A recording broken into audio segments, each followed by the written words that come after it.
A hospital lawyer tells the parents of Charlie Gard the results of their son's latest brain scans make for sad reading.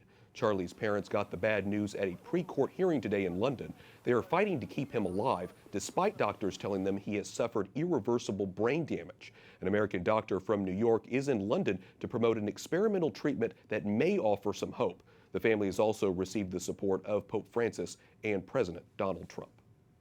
Joining us now is Melissa Moschella, Assistant Professor of Medical Ethics in the Department of Medicine at Columbia University. Melissa, you wrote an op-ed for USA Today. The headline is, "Charlie Gard Case Threatens All Parents." How so?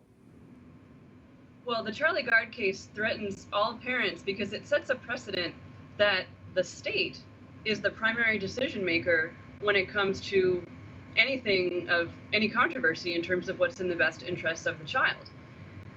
Clearly, in normal situations, the automatic proxy decision maker for the child or for anybody who's incompetent would be the next of kin, in this case the parents. But here the state has stepped in, taken guardianship of Charlie, despite the fact that he has perfectly loving, competent parents to make decisions on his behalf. You write a little bit more detail about that in the article, saying, quote, "Reasonable people can disagree about what is best for Charlie, but principle and law are clear on who has the primary authority to determine his fate." You say that that answer is obvious. It's Charlie's parents. So why do the parents trump the state? Well, you could think about this philosophically or legally. Philosophically, you have to recognize that the family, in the central case, parents and their children, they are a pre-political unit, a unit that exists prior to the state. It's not that the state invented the family or invented the obligations that parents have for their children and the authority that parents have to make decisions on behalf of their children. That would exist even if we didn't have a political community. So the state needs to respect that as an authority that's prior to itself. And legally, that's been recognized in the Universal Declaration of Human Rights, the European Convention, many U.S. Supreme Court cases. It's very clear across the board that parents are the primary decision makers on behalf of their children.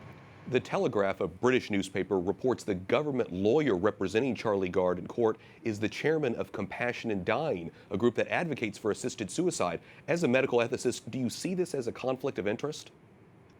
Yes, there's clearly a conflict of interest here that the lawyer, Mrs. Victoria Butler Cole, is an avid advocate for physician-assisted suicide and euthanasia, so she clearly stands on one radical end of the spectrum in terms of her views about what makes a life worth living.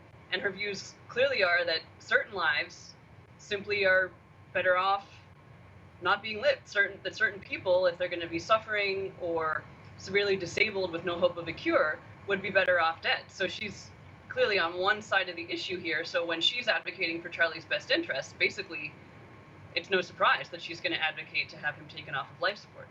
Melissa Moschella, Assistant Professor of Medical Ethics at Columbia University, thanks so much for telling us about the case. Thank you.